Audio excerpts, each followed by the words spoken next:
Aquí no solo debemos ser cuidadosos, sino súper cuidadosos. Lo que estás a punto de escuchar es solo una de las muchas doctrinas falsas que existen en el mundo. Y si encuentras alguna iglesia o pastor que enseñe este tipo de doctrina, debes saber que no es una doctrina sana. Hoy en día es muy popular escuchar sobre la ley de la atracción y la manifestación de cosas, pero esto no es algo en lo que los cristianos deban involucrarse. Nuestro Sproul está a punto de explicar qué es el panteísmo y, según la Enciclopedia de Filosofía de Stanford, cito, el panteísmo puede entenderse de manera positiva como la visión de que Dios es idéntico al cosmos, es decir, la visión de que no existe nada fuera de Dios, o de manera negativa como el rechazo de cualquier visión que considere a Dios distinto del universo. En pocas palabras, el panteísmo es una doctrina que identifica a Dios con el universo, lo que nos lleva tan cerca del panteísmo que confunde al Creador con la criatura. Y dice que todo en el universo es Dios. Todo es Dios. Dios es todo. Lo cual es una blasfemia maligna y perniciosa.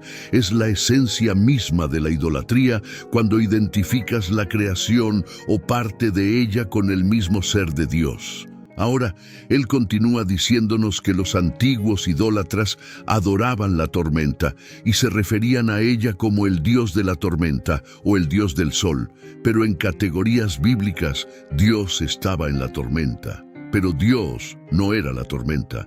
Dios estaba en el viento, pero Dios no era el viento. Hollywood ha popularizado mucho referirse al Dios del Sol o al Dios de la Luna, pero tú y yo debemos ser sabios y ver que esta es una doctrina errónea.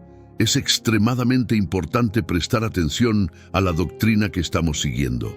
A lo largo de las Escrituras encontramos numerosos casos donde Dios advierte amorosamente a su pueblo sobre el peligro y el juicio inminente. La advertencia de Dios a Noé en Génesis 6 encontramos la historia de Noé y el arca. Dios advirtió a Noé sobre el diluvio inminente y le instruyó a construir un arca para la salvación de su familia y los animales. A pesar de enfrentar burlas e incredulidad de otros, Noé obedeció la advertencia de Dios y se salvó de la destrucción. Así como Noé escuchó la advertencia de Dios y encontró seguridad en el arca, nosotros debemos atender las advertencias de Dios en nuestras vidas para evitar las consecuencias destructivas de la desobediencia. La advertencia de Jonás a Nínive, en el libro de Jonás, leemos cómo Dios envió a Jonás a advertir a la ciudad de Nínive sobre el juicio inminente debido a su maldad. A pesar de inicialmente resistirse al llamado de Dios, Jonás finalmente obedeció y entregó la advertencia a Nínive. Sorprendentemente, el pueblo de Nínive se arrepintió y Dios no les trajo el juicio. Así como Nínive atendió la advertencia de Jonás y se arrepintió, debemos escuchar la advertencia de Dios y apartarnos de nuestros caminos pecaminosos para evitar su justo juicio. La advertencia de Jesús a las iglesias. En el libro de Apocalipsis, Jesús da advertencias a las 7 iglesias instándolas a arrepentirse y regresar a su primer amor. Estas advertencias abordan problemas como la tibieza, el compromiso y la apatía espiritual. Jesús advierte sobre las consecuencias de no prestar atención a sus palabras, incluyendo ser vomitados de su boca. Así como las iglesias fueron advertidas por Jesús a arrepentirse y regresar a Él, debemos prestar atención a sus advertencias en nuestras propias vidas y esforzarnos por mantenernos fieles y obedientes a sus mandamientos. La parábola de las 10 vírgenes, en Mateo 25, Jesús cuenta la parábola de las 10 vírgenes, 5 de las cuales eran sabias y 5 insensatas. Las vírgenes sabias estaban preparadas con aceite para sus lámparas, mientras que las vírgenes insensatas no estaban preparadas. Cuando llegó el novio, las vírgenes sabias entraron al banquete de bodas, pero la puerta se cerró para las vírgenes insensatas que no estaban listas. Así como las vírgenes sabias estaban preparadas para la llegada del novio, debemos estar espiritualmente preparados y vigilantes para no ser sorprendidos, desprevenidos y quedar fuera del reino de Dios. Entonces, Jonás, Noé y las 10 vírgenes son ejemplos de personas que atendieron las advertencias de Dios. Pero, ¿qué pasa con nosotros? ¿Cuáles son las advertencias que debemos atender? Estás a punto de escuchar algunas de las advertencias bíblicas más serias sobre los últimos días. Vamos a sumergirnos. 1 Juan 2:18 dice: Hijitos, es la última hora. Y según habéis oído que el anticristo viene, así ahora han surgido muchos anticristos. Por esto conocemos que es la última hora. Así que, 2 cosas a destacar de este versículo. El anticristo viene y muchos anticristos han surgido. Aquí se nos está advirtiendo que el gran opositor viene, pero ¿qué quiere decir la Biblia con muchos anticristos? ¿Podría haber más de un anticristo? Bueno, 1 Juan 4:3 dice: Y todo espíritu que no confiesa a Jesús no es de Dios. Y este es el espíritu del anticristo, del cual habéis oído que viene, y que ahora ya está en el mundo. Así que la Biblia claramente afirma que cualquier espíritu que no confiesa a Jesucristo no es de Dios. Y la parte clave de este versículo es que dice: Este es el espíritu del anticristo, del cual habéis oído que viene, y que ahora ya está en el mundo.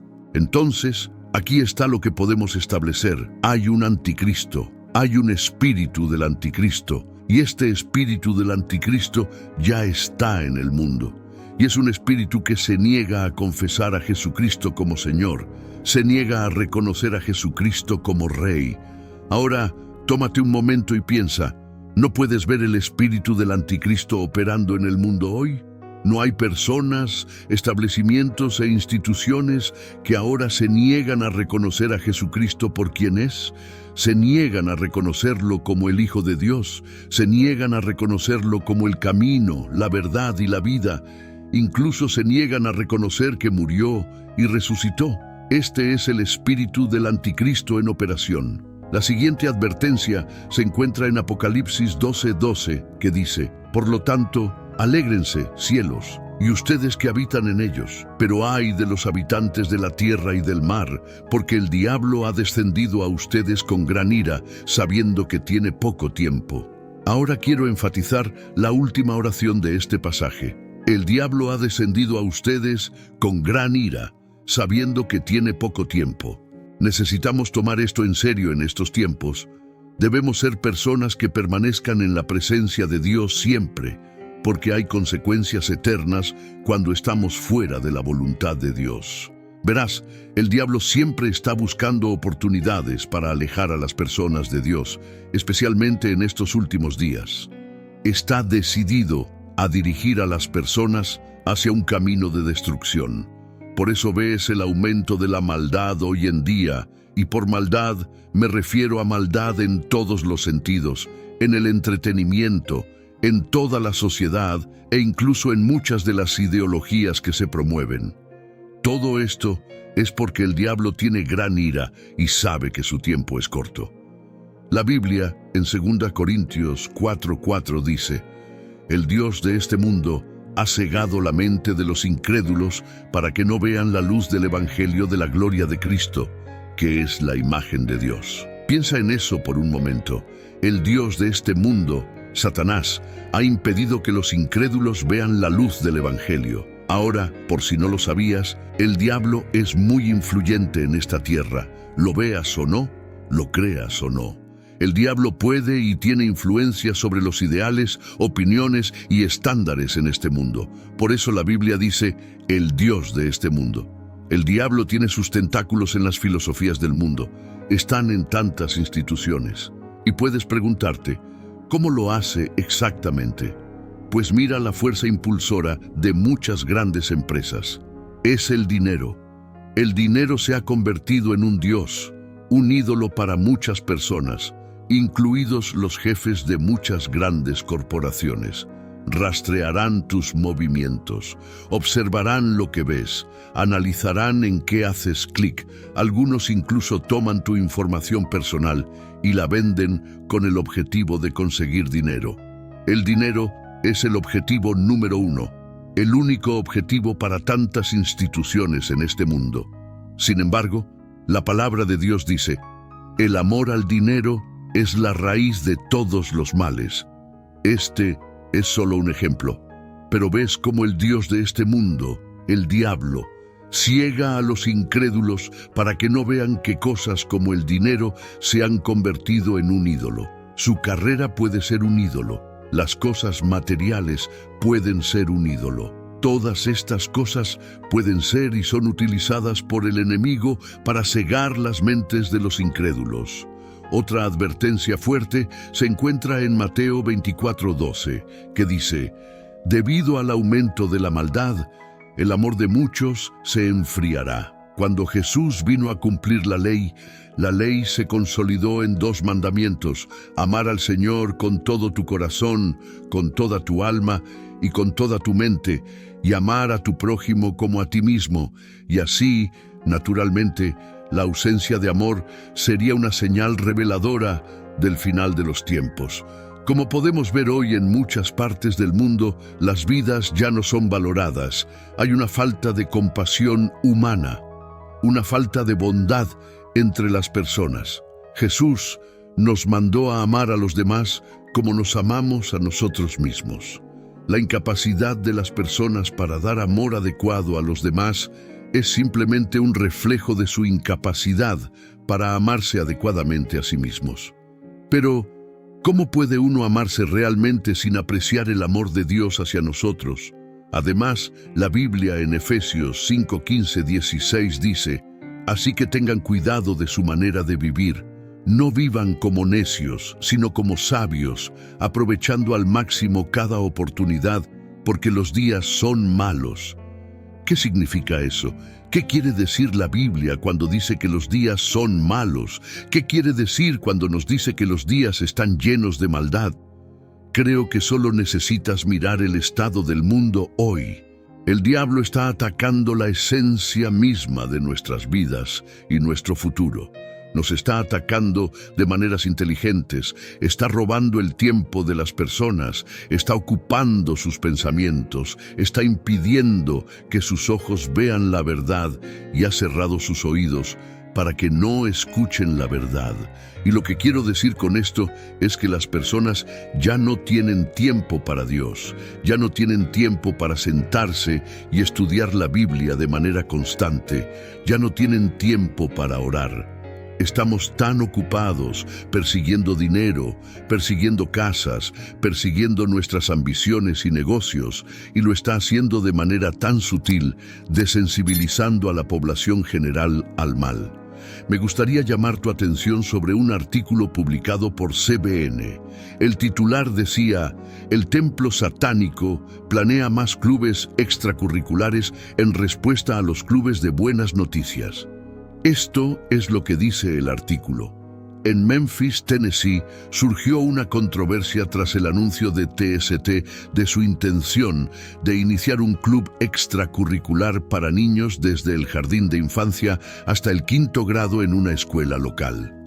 June Everett, un ministro del Ministerio Satánico y directora de campaña del Club Satánico Extracurricular, enfatizó que las actividades del club son benignas. No estamos sacrificando niños ni matando cabritos, dijo Everett en un video publicado en la plataforma de redes sociales X. El club pretende enseñar a los niños sobre la naturaleza y la ciencia, presentando a Satanás como un símbolo de amabilidad y compartir.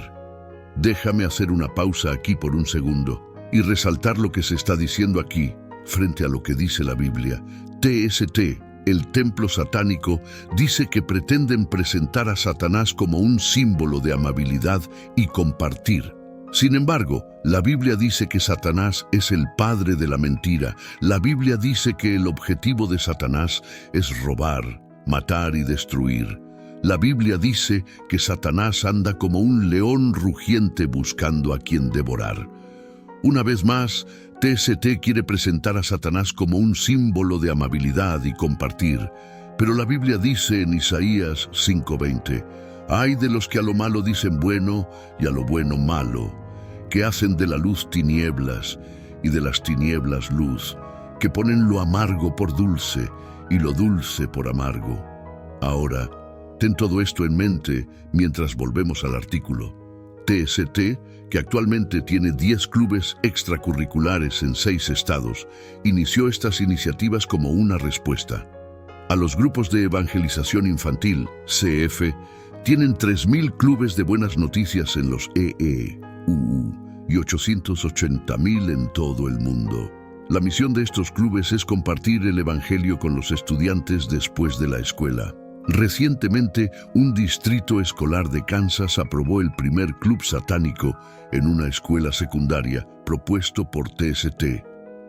Aunque la iniciativa ha encontrado oposición, incluyendo una petición con más de 8.000 firmas, el club ha cumplido con todos los requisitos para su registro y comenzará a reunirse en las próximas semanas. Entonces, déjame preguntar, si el templo satánico es realmente algo bueno y saludable para los niños, ¿por qué solo están apuntando a las escuelas que tienen clubes después de clases que enseñan sobre Jesús?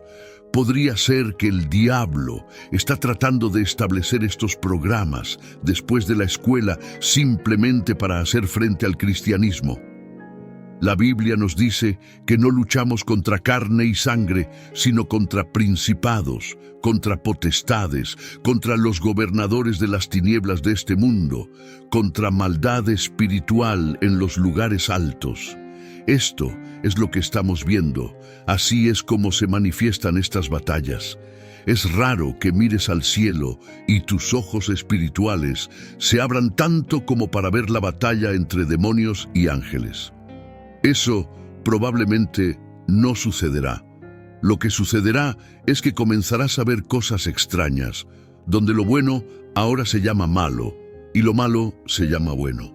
¿Alguna vez enciendes las noticias o miras tus medios de noticias en línea favoritos y piensas, ¿qué está pasando? Parece que cada vez más. Últimamente, nos encontramos levantando las manos en respuesta a hacia dónde se dirige la sociedad. Desde nuestros amigos conservadores no religiosos hasta nuestros hermanos y hermanas en Cristo, todos estamos en incredulidad sobre cómo la moralidad ha estado decayendo últimamente. Cualquiera con un poco de decencia está comenzando a sentirse cada vez más fuera de lugar en el mundo de hoy. Los valores piadosos, o cualquier valor, en realidad, están siendo tirados por la ventana diariamente.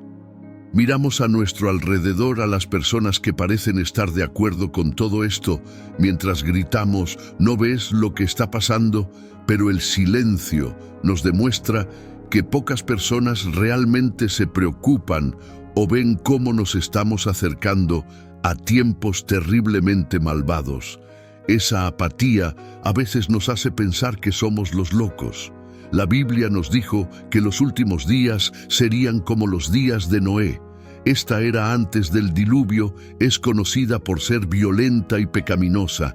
Por eso Dios intervino y envió un diluvio global. Jesús, al hablar sobre su regreso, dijo, como fueron los días de Noé, así será la venida del Hijo del Hombre. Mateo 24, 36, 37 dice, pero acerca de ese día y hora nadie sabe, ni siquiera los ángeles de los cielos, ni el Hijo, sino solo el Padre. Porque como en los días de Noé, así será la venida del Hijo del Hombre. Entonces, ¿cómo interpretamos lo que Jesús está diciendo aquí? ¿Cómo lo hacemos relevante en esta época en la que vivimos? Bueno, Noé era un hombre justo viviendo en una época en la que el mundo estaba lleno de pecado. La sociedad se había vuelto perversa y malvada. La gente prefería hacer las cosas a su manera y la maldad era abundante en los corazones de muchos. Déjame detenerme aquí y hacer algunas preguntas sobre esta época actual en la que vivimos. ¿Estamos viviendo en un tiempo en el que el mundo está lleno de pecado? ¿La sociedad se ha vuelto perversa y malvada? ¿La gente prefiere hacer las cosas a su manera y hay maldad en este mundo hoy? Mientras continúo, quiero que apliques cómo eran los días de Noé y los compares con hoy. Antes del diluvio y mientras Noé construía el arca, pasó años y años predicando a la gente y nadie respondió. La gente ignoraba las advertencias de que el juicio de Dios estaba llegando. Ignoraban los llamados al arrepentimiento. Ahora déjame preguntarte, ¿cuántas personas pueden acceder al Evangelio hoy, pero eligen no hacerlo? ¿Cuántas personas escuchan el Evangelio hoy, pero eligen ignorarlo? Estoy seguro de que cuando Noé predicó, y después de un tiempo, cuando la gente no vio venir el diluvio, creo que algunos se habrían burlado de él y lo habrían perseguido. Incluso ahora, en esta época, se burlan de los cristianos. ¿Son perseguidos? Obtenemos otra buena visión de la mente pecaminosa del hombre a medida que nos acercamos al regreso de Cristo. En 2 Pedro 3, del versículo 1 al 3, la Biblia dice: Amados, esta es ya la segunda carta que les escribo, y en ambas despierto su limpio entendimiento con recordatorios, para que recuerden las palabras que antes han sido dichas por los santos profetas y el mandamiento del Señor y Salvador dado por sus apóstoles. Sabiendo primero esto, que en los últimos días vendrán burladores, andando según sus propias concupiscencias. Cuando la gente escucha sobre Dios, la Biblia o los valores tradicionales y saludables estos días, ¿qué tienden a hacer? Lo has adivinado, se burlan. ¿Por qué la gente se burla de los principios mismos que apreciamos? ¿Es porque preferirían seguir sus propios deseos pecaminosos en lugar de seguir a Cristo? El diablo ha convencido a la gente, los ha engañado y completamente embaucado hoy, haciéndoles pensar que su pecado es bueno y que Dios es, de alguna manera, malo. La mayoría de la gente ni siquiera ve que su pecado es pecado. La mayoría de la gente ha sido engañada al pensar que el pecado que los daña es bueno para ellos. Además, el diablo ha plantado la mentira en la mente de las personas de que Dios es un tirano restrictivo. Lo que la gente no entiende es que no solo es que Dios odia el pecado y que debemos evitarlo, sino que esos mismos pecados a los que la gente quiere aferrarse son los que nos destruyen al final. El templo satánico no está solo en esta forma de pensar. En todo el mundo hoy, la sociedad parece estar haciendo todo lo posible para impedir que las personas aprendan sobre Cristo.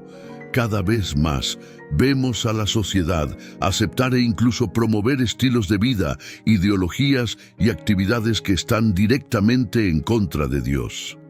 ¿Por qué dice la Biblia en Proverbios 4:23, sobre toda cosa guardada, guarda tu corazón, porque de él mana la vida? Mira eso, la Biblia dice sobre toda cosa. ¿Por qué? ¿Por qué es que el corazón debe ser guardado tan cuidadosamente, tan diligentemente? Bueno, creo que Satanás, la serpiente antigua, está tras nuestros corazones, especialmente en estos últimos días. El plan del enemigo es atacar tu corazón, infiltrarse en tu corazón para que estés consumido con todo menos con Dios. La Biblia nos dice que el espíritu del anticristo ya está en operación en este mundo, y piénsalo por un momento. Hay tanto engaño hoy, el entretenimiento está engañando, parece ser bueno cuando hay una agenda maligna detrás de él. La música está engañando, suena bien, pero hay una agenda maligna detrás de ella. Algunas iglesias están engañando, tienen una forma de piedad, pero hay un mal sutil. Y en estos últimos días comenzarás a ver más y más burladores del Evangelio. 2 Pedro 3:4 dice: dirán, ¿dónde está la promesa de su venida? Porque desde el día en que los padres durmieron, todas las cosas continúan como estaban desde el principio de la creación. Deliberadamente pasan por alto este hecho, que hace mucho tiempo existieron los cielos y la tierra fue formada por la palabra de Dios. y que por estos medios el mundo de entonces fue anegado en agua y pereció. Pero por la misma palabra, los cielos y la tierra que ahora existen están reservados para el fuego, siendo guardados hasta el día del juicio y la destrucción de los impíos. La Biblia dice que en los últimos días la gente se burlará del regreso de Cristo, así como de la creación en general. La gente da por sentado que Dios es paciente y piensan que porque no regresará en este mismo segundo para juzgar su maldad, ya sea no existe o no le importa. En esta porción de las Escrituras, la Biblia nos dice que deliberadamente pasan por alto las obras evidentes que Dios ha realizado en la naturaleza. La obra de Dios está por todas partes en la creación y, sin embargo, eligen ignorarla. Romanos 1 menciona esto y nos dice que la gente está sin excusa, porque incluso mirando a la naturaleza es obvio que Dios existe y creó el mundo. También hay evidencia de un diluvio global y eligen ignorar eso también. En nombre de la ciencia, la sociedad inventa todo tipo de enseñanzas extrañas que son contrarias a Dios y al sentido común. Todo esto se hace en un intento de fingir que no existe. La gente continuará oponiéndose a todo lo que creemos. No hay forma de cambiar eso. Lo que podemos hacer es darnos cuenta de lo que está pasando exactamente y despertar al hecho de que el pecado es rampante en este mundo. Y cuando nos damos cuenta de eso, debemos levantar nuestras banderas en alto y dar la alarma. Es nuestro deber como pueblo de Dios enfrentarnos a esta maldad a nuestro alrededor y mantenernos firmes en la palabra de Dios. La bestia será cualquier entidad de un grupo de naciones de las que se habla que pondrán en marcha lo que siempre mencionamos: los globalistas y su agenda globalista. Será un control globalizado sobre la población humana. Lo que John Rich está describiendo aquí es el sistema de la bestia. Está describiendo el estado del mundo en los últimos días, cuando el anticristo, la bestia, establece su régimen malvado. Podrías preguntar, ¿cómo sabemos esto? Pues la Biblia nos dice exactamente cuánto poder e influencia tendrá el anticristo en la tierra y por lo tanto podemos hacer una interpretación razonable de cómo algunos sistemas mundiales serán gobernados para que se cumpla la profecía bíblica. Sabrán dónde gastas tu dinero y de dónde lo obtienes, lo que me recuerda a la moneda digital del Banco Central. Mucha gente, cuando piensa en el anticristo y su reinado en la tierra, solo se enfoca en la posibilidad real de una moneda mundial única, la marca de la bestia, que te permitirá comprar o vender. Pero es más grande que eso, porque para que eso funcione se necesita unidad entre los gobiernos del mundo, lo que implica un gobierno mundial único. Es por eso que más y más cristianos están tomando interés en los asuntos actuales, la tecnología digital, las noticias económicas y el estado global de las cosas. Todo esto es porque muchos creyentes están interpretando los cambios que vienen en el mundo como la base para que una figura como el anticristo tome el control. Sí, ahora todas las cosas que necesitan existir físicamente ya están aquí para que las profecías puedan manifestarse físicamente. No sé si eso será hoy, en 100 años o en 1000 años, no lo sé. Pero sé que esta es una nueva era. Así que cuando lees el Apocalipsis, lees Daniel y otras profecías, ya no suenan como ciencia ficción porque lo vemos todos los días. Este es un punto importante porque el libro del Apocalipsis es un libro profético, descriptivo y muy gráfico, lo que lo hace difícil de digerir para algunas personas. Por ejemplo, la gente puede leer cómodamente la historia de David y Goliat porque es una historia victoriosa, un ejemplo de la fuerza y protección de Dios. Pero leer sobre la ira de Dios o el juicio de Dios derramado sobre la tierra, como se nos dice en el Apocalipsis, resulta difícil para algunos. Sin embargo, la Biblia no está ahí para asustarnos, sino para ofrecernos esperanza y consuelo. ¿Permitiremos que la tecnología nos quite nuestra autonomía y controle, por ejemplo, lo que compramos o vendemos? Bueno, con la llegada de la IA y todas estas cosas, ya sabemos que nos rastrean, sabemos que saben dónde gastamos nuestro dinero, sabemos todas esas cosas. Si lees la Biblia y estás atento, notarás que ya ha comenzado. Hay conversaciones sobre identificaciones digitales, sobre chips RFID implantados bajo la piel para almacenar datos personales y realizar pagos sin efectivo. La IA se está desplegando en todos los aspectos de la sociedad para controlar, gestionar, manipular e incluso influir en el comportamiento. Todo esto apunta a que se está preparando el terreno para que el anticristo se apodere y establezca el sistema de la bestia. No es necesario tomar este mensaje como uno de fatalidad y pesimismo, sino como una motivación para acercarnos a Cristo. Hoy te animo a poner a Jesús en primer lugar en tu vida.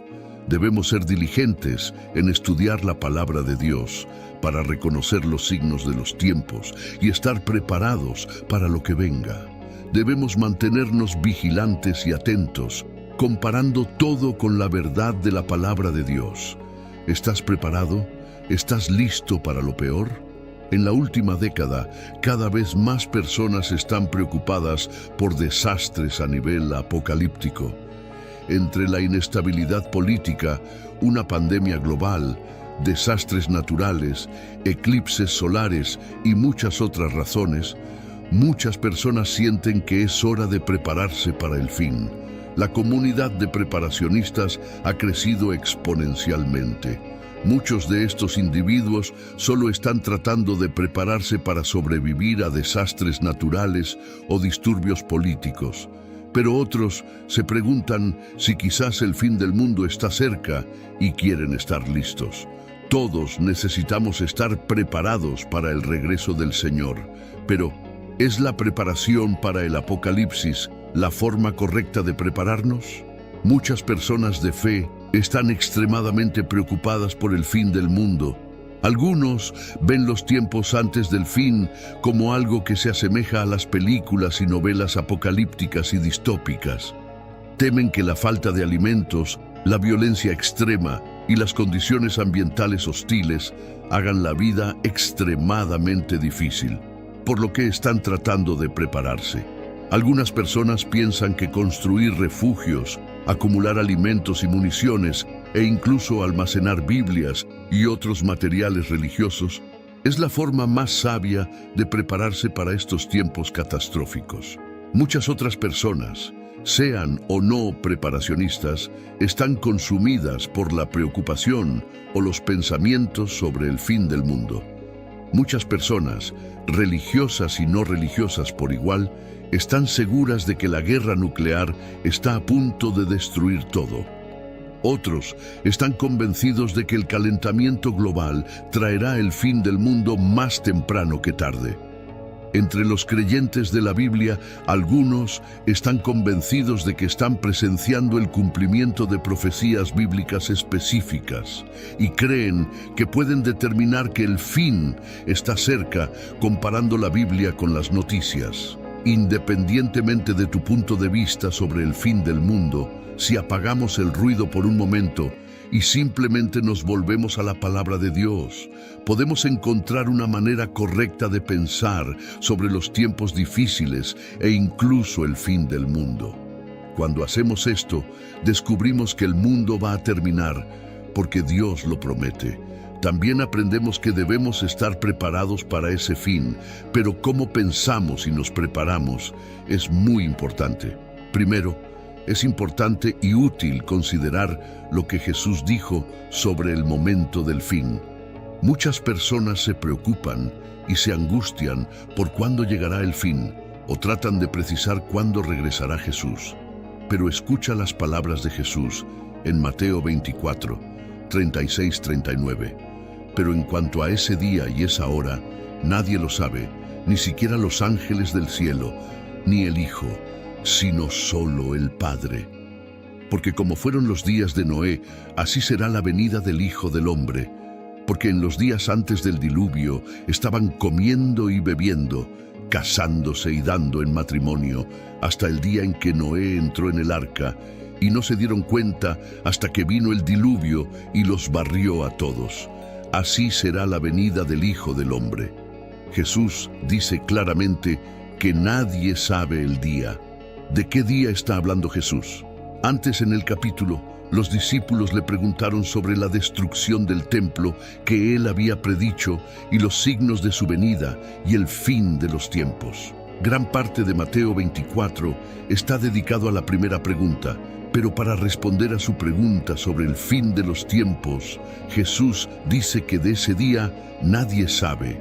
Jesús no nos ha dado un mensaje secreto codificado para poder averiguar cuándo volverá. No quiere que usemos todo nuestro tiempo y energía tratando de vigilar los signos de su regreso. Pero eso no significa que quiera que estemos desprevenidos. Por el contrario, el hecho de que no sepamos cuándo volverá Jesús significa que siempre debemos estar listos. En Mateo 24:42, Jesús dice: «Por tanto, manténganse despiertos, porque no saben en qué día vendrá su Señor». Solo porque no sepamos cuándo volverá el Señor y cuándo terminará el mundo, no significa que no podamos estar preparados. Pero el tiempo y la manera desconocidos del regreso del Señor cambian cómo nos preparamos. Verás, el Señor no nos llama a prepararnos para sobrevivir a condiciones catastróficas. Jesús no nos exhorta a acumular provisiones y construir refugios para que podamos seguir existiendo en un paisaje apocalíptico. La preparación que Jesús nos llama a tener es la fidelidad. Ya sea que el fin del mundo esté a milenios o días de distancia, para el cristiano no importa realmente. De cualquier manera, debemos vivir fielmente para el Rey Jesús. De cualquier manera, debemos deshacernos del pecado en nuestras vidas, crecer en nuestra fe, adorar al Señor y brillar la luz de su Evangelio al mundo que nos rodea. Podemos adoptar una actitud sobre la que Pablo escribió una vez. Cuando Pablo escribió a los filipenses, estaba encarcelado y no sabía si sería liberado o ejecutado. En lugar de preocuparse por lo que sucedería, decidió honrar a Cristo de cualquier manera.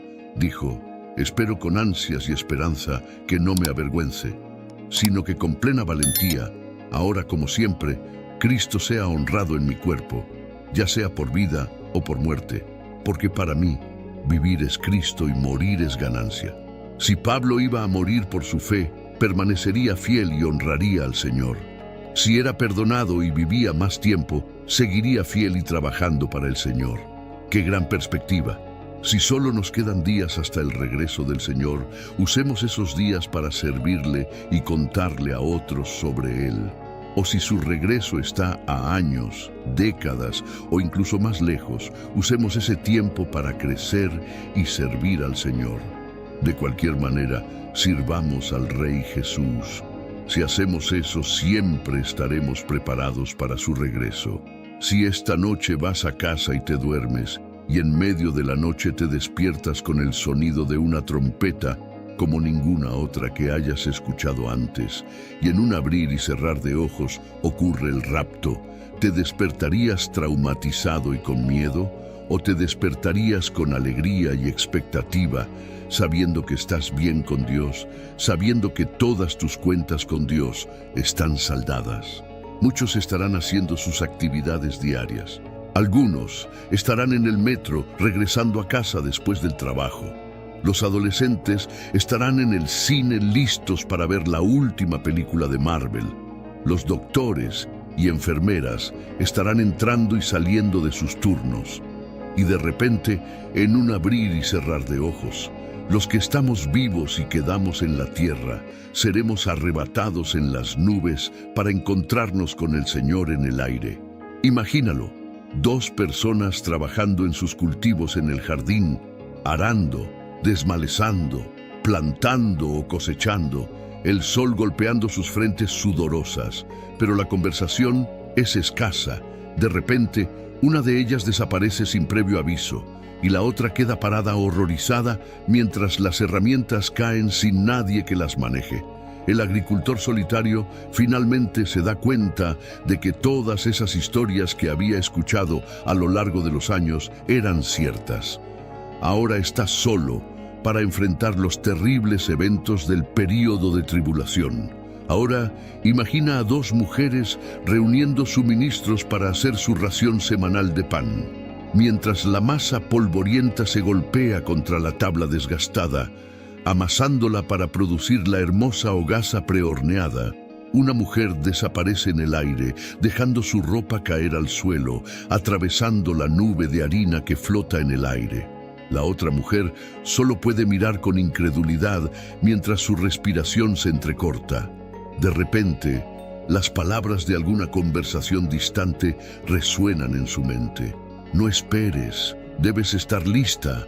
No puedes prepararte en el último momento porque el rapto sucederá en un abrir y cerrar de ojos. Imagina el caos en la tierra cuando esto ocurra. Imagina los noticieros informando que millones de personas han desaparecido aparentemente sin dejar rastro. Imagina el sufrimiento del hombre o mujer cristiana que sabía exactamente lo que acababa de suceder. El horror en sus rostros al darse cuenta de que han sido dejados atrás. Sí, escucharon sobre Jesús, podían recitar la palabra de Dios, pero no estaban bien con Dios. Vivieron una doble vida, con un pie en el mundo y el otro en la iglesia, una mano en la Biblia y la otra en el mundo. Un pastor dijo que después del rapto, las iglesias estarán llenas de personas angustiadas, llorando y lamentándose. Saben lo que ha sucedido, saben que han sido dejados atrás y saben lo que viene. Ahora puede que te preguntes qué sigue después del rapto.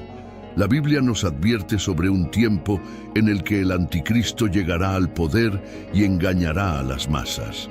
La gente será obligada a recibir una marca en la mano o en la frente para poder comprar o vender cualquier cosa. Esta marca representará lealtad al anticristo, y aquellos que se nieguen a tomarla no podrán participar ni funcionar en la sociedad. Imagina un mundo donde no puedas ni siquiera comprar una barra de pan o un litro de leche sin la marca de la bestia. Imagina estar completamente aislado de la sociedad y tener que vivir de la tierra solo para sobrevivir. Además, el cristianismo será ilegal y los creyentes enfrentarán persecución e incluso la muerte por su fe. La presión para rendirse al anticristo será intensa. Las familias se romperán cuando seres queridos elijan tomar la marca y alejarse de Dios. Escucha cómo la Biblia describe los eventos que ocurrirán en ese día y tiempo. Apocalipsis 13, 14, 17 dice: con todos los milagros que se le permitió realizar en nombre de la primera bestia, engañó a todos los habitantes de la tierra. Ordenó a la gente que hiciera una gran estatua de la primera bestia, que había sido herida de muerte y volvió a la vida. Se le permitió infundir vida a la estatua para que pudiera hablar, y la estatua de la bestia ordenó que todos los que se negaran a adorarla fueran asesinados. Se le exigió a todos, pequeños y grandes, ricos y pobres, libres y esclavos, que se les pusiera una marca en la mano derecha o en la frente, y nadie podía comprar ni vender sin esa marca, que era el nombre de la bestia o el número que representa su nombre. Imagina un mundo donde no puedes rezar abiertamente o adorar a Dios sin miedo a ser atrapado y castigado. Imagina tener que ocultar tu fe y tus creencias sin saber en quién puedes confiar. Además, todos, pequeños y grandes, ricos y pobres, libres y esclavos, necesitarán una marca para comprar y vender, lo que significa que habrá una moneda mundial controlada por el anticristo. Todas las transacciones financieras serán monitoreadas y controladas, y aquellos que se nieguen a conformarse no podrán participar en la sociedad. Este mundo será uno de oscuridad, miedo y desesperación. Así que, si puedes escuchar mi voz hoy, te animo a poner a Jesús en primer lugar en tu vida. Debemos ser diligentes en estudiar la palabra de Dios para reconocer los signos de los tiempos y estar preparados para lo que está por venir. Debemos mantenernos vigilantes y atentos, probando todo contra la verdad de la palabra de Dios. En conclusión, el mundo después del rapto será un lugar oscuro y aterrador. No sé tú, pero yo oro para que el Espíritu Santo me redarguya diariamente para que siempre esté listo, esperando, observando y anticipando el regreso del Rey de Reyes y Señor de Señores, Jesucristo. Debe haber urgencia en nuestras vidas, urgencia en cómo vivimos, porque ciertamente hay urgencia en la palabra de Dios sobre cuán pronto regresará Cristo. Entonces, en lugar de esperar hasta el último minuto, ¿no sería mejor estar preparado ahora? ¿No sería mejor estar listo todo el tiempo? ¿No sería mejor vivir en un estado constante de preparación para nunca ser sorprendidos? Esto es lo que las Escrituras nos piden y lo que Jesús nos manda a hacer. Por lo tanto, mantente despierto, porque no sabes en qué día vendrá tu Señor. Pero entiende esto, que si el dueño de la casa hubiera sabido a qué hora de la noche iba a venir el ladrón, habría permanecido despierto y no habría permitido que su casa fuera robada. Por lo tanto, también ustedes deben estar preparados, porque el Hijo del Hombre vendrá a una hora que no esperan. Recuerda que estar preparado no significa solo tener bienes materiales o planes físicos para el futuro, sino estar espiritualmente listo. Significa vivir una vida de fe y obediencia a Dios cada día.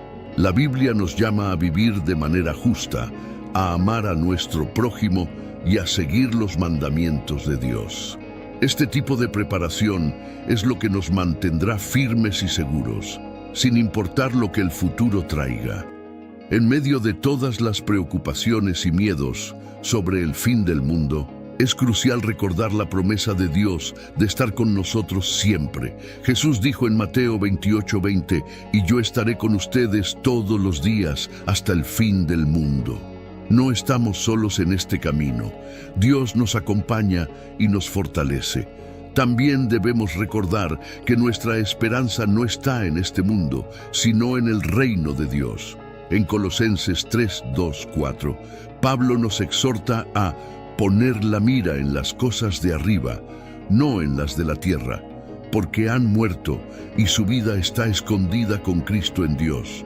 Cuando Cristo, que es la vida de ustedes, se manifieste, entonces ustedes también serán manifestados con Él en gloria. Esto significa que, independientemente de lo que pase aquí, nuestra verdadera vida y esperanza están en Cristo. Mientras tanto, nuestro llamado es a vivir de una manera que refleje el amor y la verdad de Dios. En Juan 13:34-35, Jesús dijo, un mandamiento nuevo les doy, que se amen los unos a los otros. Así como yo los he amado, también ustedes deben amarse los unos a los otros. De este modo todos sabrán que son mis discípulos si se aman los unos a los otros. Al vivir este mandamiento, mostramos al mundo la realidad del amor de Dios y cumplimos nuestra misión como seguidores de Cristo. Por último, no dejemos que el miedo controle nuestras vidas. En 2 Timoteo 1:7 se nos recuerda, porque Dios no nos ha dado un espíritu de cobardía, sino de poder, de amor y de dominio propio. Confiemos en la fuerza y el amor que Dios nos ha dado para enfrentar cualquier desafío que venga. Al vivir en fe y obediencia, estaremos preparados para el regreso de Cristo, ya sea que ocurra pronto o en un futuro lejano. Así que, hermanos y hermanas, permanezcamos firmes en la fe, siempre listos y atentos, viviendo cada día como si fuera el último, pero con la paz y la alegría de saber que estamos en las manos de un Dios amoroso y soberano. Que el Señor nos encuentre fieles y preparados cuando regrese, listos para entrar en su reino eterno.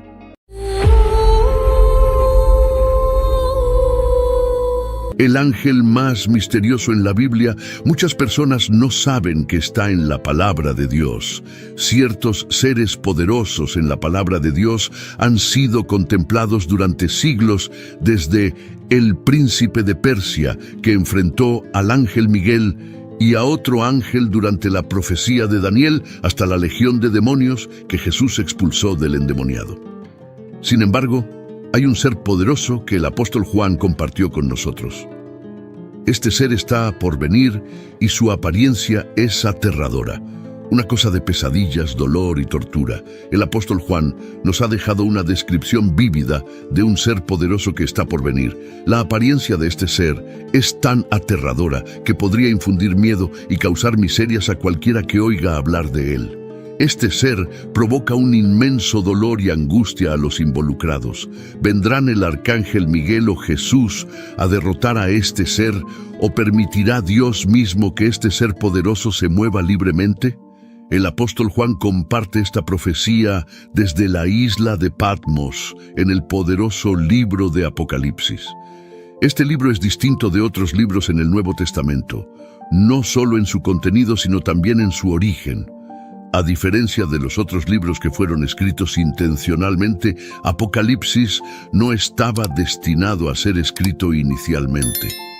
Cada autor decidió ponerse manos a la obra, ya sea él mismo o a través de influencias, antes de escribir sus pensamientos. Aunque estaba inspirado por el Espíritu Santo, el texto resultante reflejaba su propia disposición, carácter, perspectiva y experiencia.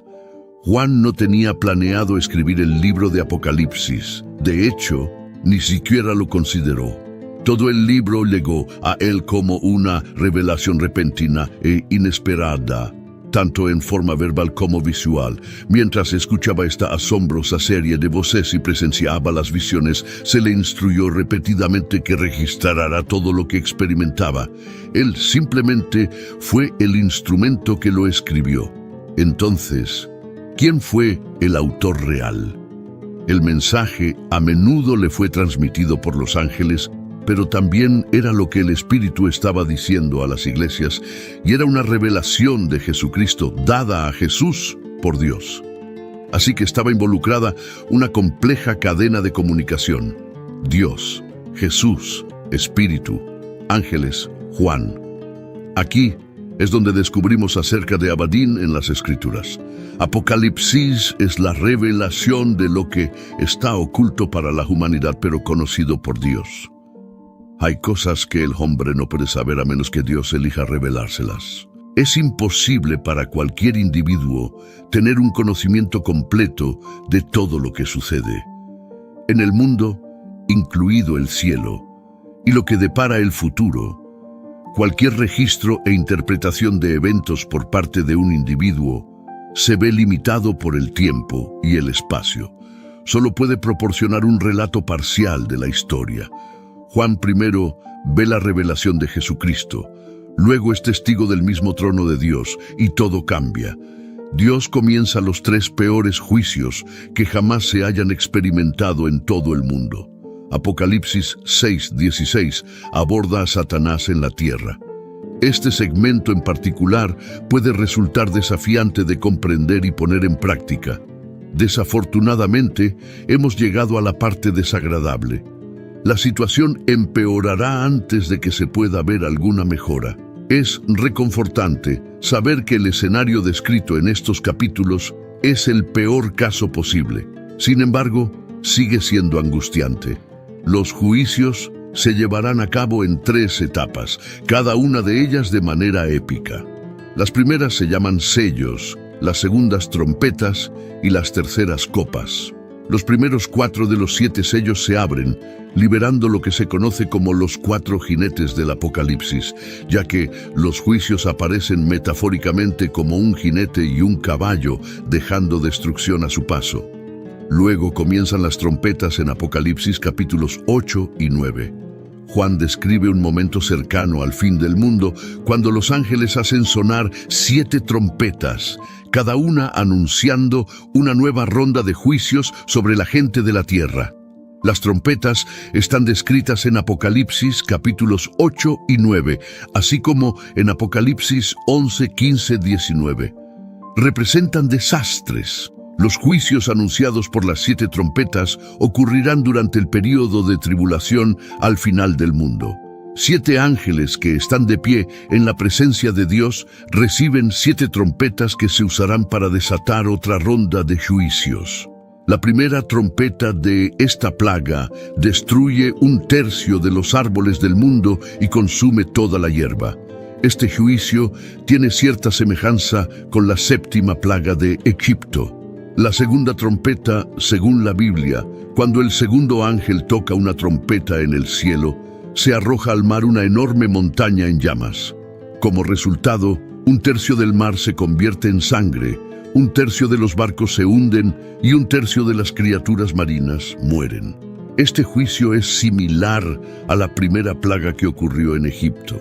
El tercer juicio de trompeta es similar al segundo, pero se dirige a los lagos y ríos de agua dulce del mundo en lugar de los océanos. Según la Escritura, una gran estrella que arde como una antorcha caerá del cielo y contaminará 1/3 del suministro de agua del mundo. La cuarta trompeta, la cuarta de las 7 trompetas, provoca cambios en el cielo. Indica que 1/3 del sol, 1/3 de la luna y 1/3 de las estrellas fueron golpeados, haciendo que se oscurecieran.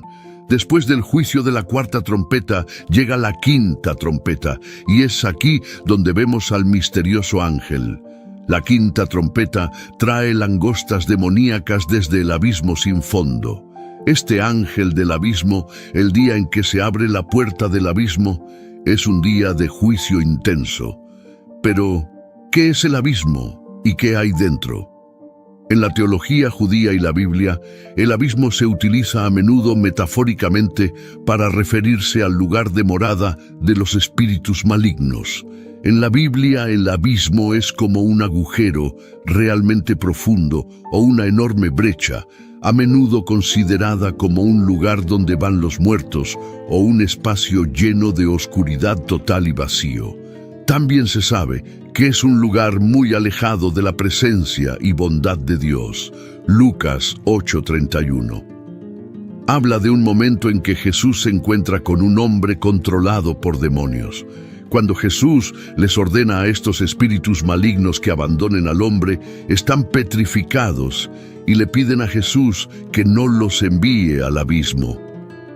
El abismo es un lugar terrible para los espíritus malignos, donde serían castigados y sufrirían. Los espíritus malignos en el endemoniado le rogaron que no los mandara al abismo, mostrando cuánto no quieren ir allí, porque es un lugar de sufrimiento para ellos. Entonces, ¿por qué se abriría este abismo? ¿Qué causa esto? La puerta del abismo se abre en el libro de Apocalipsis, y antes de que el abismo se abra, suceden varios eventos importantes que conducen a ello.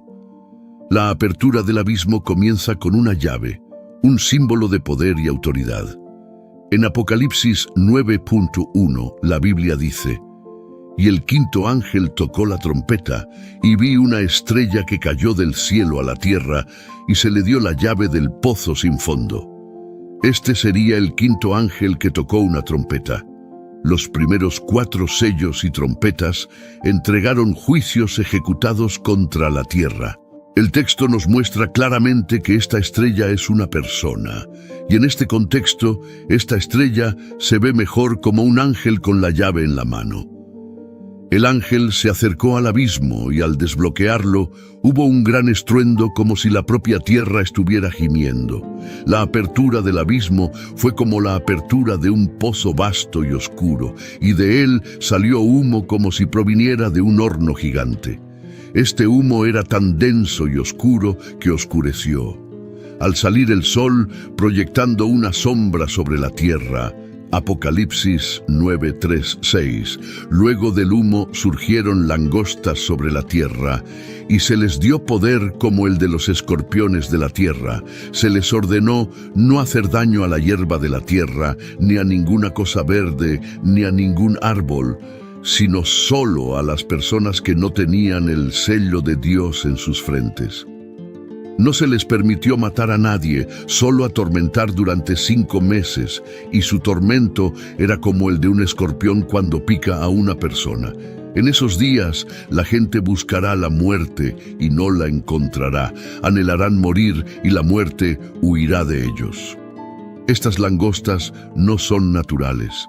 Evitan las plantas y atacan a los humanos como escorpiones. Representan las hordas de demonios desatadas sobre la tierra. Aquellos que tienen el sello de Dios en sus frentes están protegidos, pero los demás no lo están. Esta es una ineludible condena de Dios. El propósito de estas langostas y este período está expresamente gobernado por Dios, y el propósito de todo esto es llevar al arrepentimiento, pero fracasará severamente. Apocalipsis 9, 20, 21. El resto de la humanidad que no fue alcanzado por estas plagas no se arrepintió de las obras de sus manos para no adorar a demonios, ni a los ídolos de oro, plata, bronce, piedra y madera, que no pueden ver, ni oír, ni caminar. Y no se arrepintieron de sus asesinatos, ni de sus hechicerías, ni de su inmoralidad sexual, ni de sus robos. Esta estrella abrió el abismo, Apocalipsis 9:2, desatando un batallón de soldados demoníacos, asemejados a una plaga de langostas, parecidas a caballos preparados para la batalla, Apocalipsis 9:7. La muerte no ofrecerá ninguna escapatoria de este tormento prolongado. La fuerza de sus ataques se ha comparado con la de los escorpiones, que, a pesar del dolor agudo que causan, rara vez resultan en la muerte de la víctima. Los atormentados desean pasar por la muerte. Para Pablo, la muerte era una puerta a la bendición eterna. Sin embargo, para aquellos que ya estaban siendo atormentados, la muerte es una transición del dolor presente al fuego eterno que los espera. Es importante señalar que el sonido de las langostas recuerda a un poderoso ejército acercándose a la nación. Parece ser la razón para usar este número de meses para la duración del tormento. La angustia y la agonía no durarán solo unos pocos días, sino tanto tiempo como las langostas sigan existiendo en el mundo. La única forma de poner fin a este ataque de langostas de Abadón es que los atacantes concluyan. Causando su destrucción, el tormento es tan insoportable que se compara con el veneno de un escorpión, y el sufrimiento será tan severo que las personas desearán estar muertas. Buscarán la muerte, pero no la encontrarán. Apocalipsis capítulo 9, 7, 10. La apariencia de las langostas era como la de caballos preparados para la batalla, con coronas semejantes al oro en sus cabezas, rostros humanos, cabello similar al de las mujeres y dientes como los de leones. Tenían corazas como de hierro, y el sonido de sus alas era como el de carros de muchos caballos que se apresuran a la batalla. Poseían colas como escorpiones, y en sus colas estaba el poder de herir a las personas durante 5 meses. ¿Por qué Dios las llama langostas, si no son langostas reales, sino más bien espíritus demoníacos que enjambran y destruyen como langostas?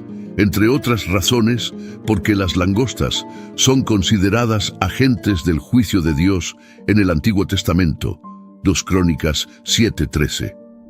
Si cierro los cielos para que no llueva, o si mando que las langostas devoren la tierra, o si envío pestilencia y plaga entre mi pueblo, leemos sobre seres como caballos, como oro, como rostros humanos, como cabello de mujeres y como dientes de leones.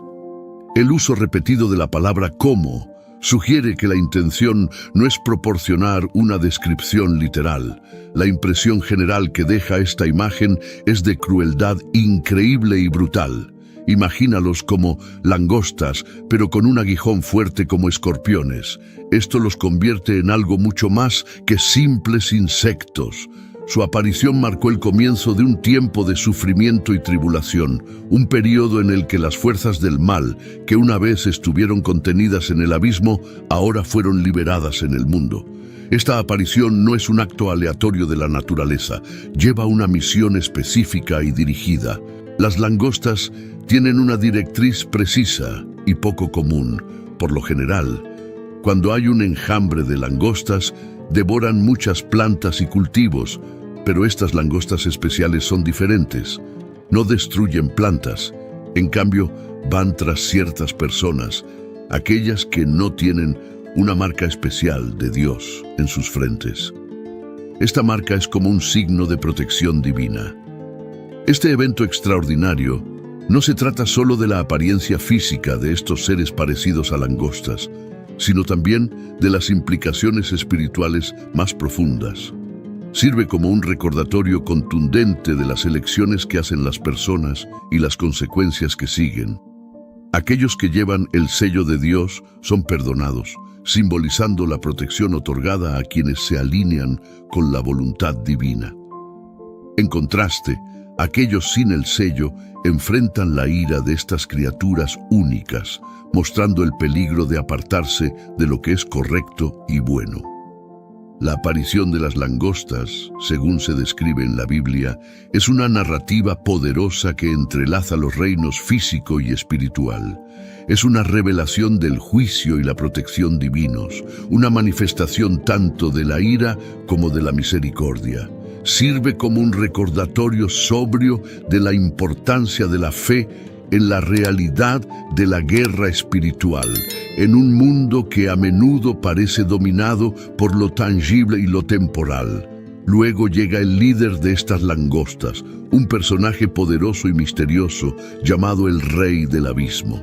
Este ser es más que una leyenda, es una parte significativa de las historias bíblicas sobre el fin del mundo. Apocalipsis 9:1 lo presenta con una claridad escalofriante. Y tienen por rey sobre ellos al ángel del abismo, cuyo nombre en hebreo es Abadán y en griego tiene por nombre Apolión. Leemos que tienen por rey, lo que sugiere claramente que las criaturas en cuestión no son verdaderas langostas, ya que las langostas reales no tienen un rey. La Biblia dice en Proverbios 30:27 que aunque las langostas no tienen rey, avanzan todas en filas. Sin embargo, este enjambre particular de langostas sí tiene un rey. Para comprender quién es realmente este personaje, debemos examinar de cerca cómo se le conoce. Se le llama el Rey del Abismo, y no es como los reyes normales. Él gobierna sobre un lugar llamado el Abismo, que suele considerarse como un lugar lleno de caos y viejos miedos profundos. El nombre Abadán en hebreo y Apolión en griego se traducen ambos como destructor. Estos nombres no son meras etiquetas, sino reflejos de su naturaleza y del papel que desempeña en la narrativa celestial. No es solo un destructor de estructuras físicas, sino de ideales, esperanzas y posiblemente.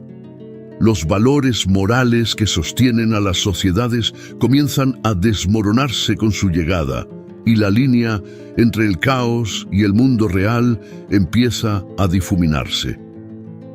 En el contexto más amplio de la Biblia, el Rey del Abismo se erige como un contraste a los temas de creación, orden y salvación que fluyen a través de las Escrituras, donde Dios habla de crear y sostener, mientras Abadón habla de terminar y deshacer. Su papel en el libro de Apocalipsis es particularmente significativo, siendo un signo del juicio final que nos muestra que el poder terrenal no perdura para siempre y que al final el justo juicio de Dios siempre prevalecerá. La imagen de las langostas sobre las que Él gobierna es igualmente simbólica en la Biblia. Las langostas son a menudo vistas como instrumentos de la ira divina, agentes de destrucción que consumen y devastan, como se ve en las plagas de Egipto en el Éxodo. El Rey del Abismo, que lidera este gran grupo, representa una fuerza poderosa e inevitable de juicio. Abadón o Apolión es una figura significativa en la Biblia que personifica el concepto de destrucción, no solo en un sentido físico, sino como una fuerza celestial. Su reinado sobre el abismo y las langostas lo establece como un símbolo de los últimos tiempos, recordándonos que todo en la tierra es temporal y eventualmente el poder y el plan de Dios controlarán todo. Abadón, estando bajo el dominio de Satanás, supervisa un abismo de langostas que aparecerán en los últimos días.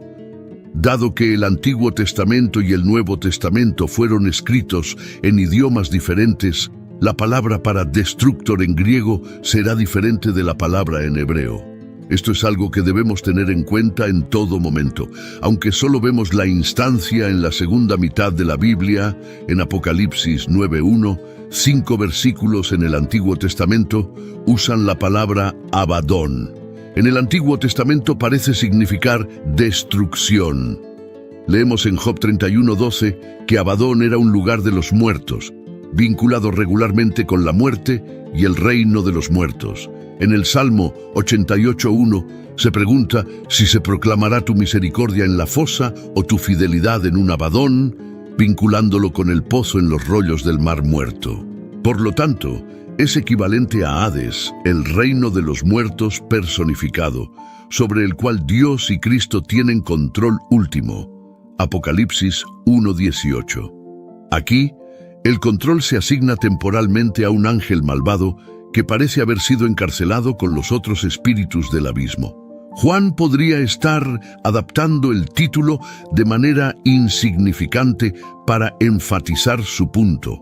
Muchos sugieren que este título también pretende ridiculizar a Apolo, el dios arquero, cuyo emblema eran las langostas, lo que nos indica que el objetivo del mal, que es la cabeza de Abadón, está en contra de nosotros.